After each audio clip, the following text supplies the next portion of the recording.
आता आम्ही नाशिकमध्ये एका हॉटेलला चाललो आहे. अभिजित साबळ्यांच्या हॉटेलमध्ये चाललो आहे 50 केचं सेलिब्रेशन करायला. तुम्हाला हॉटेल आता बघायलाच मिळेल. एक 5-10 मिनटं लागतील आम्हाला तिथं जायला.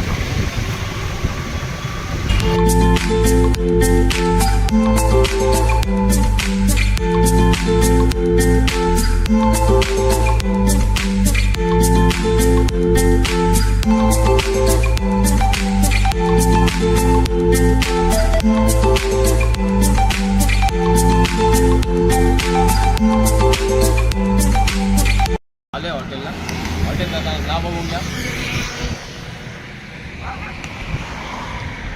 साबळे पाटील यांचं हॉटेल आहे. त्यांचं सर्व काही बघतो तो मुलगा अभिजित साबळे. बघून घ्या. पुण्यातून जग निर्माण करणारा माणूस. सुंदर असं हॉटेलचं वातावरण.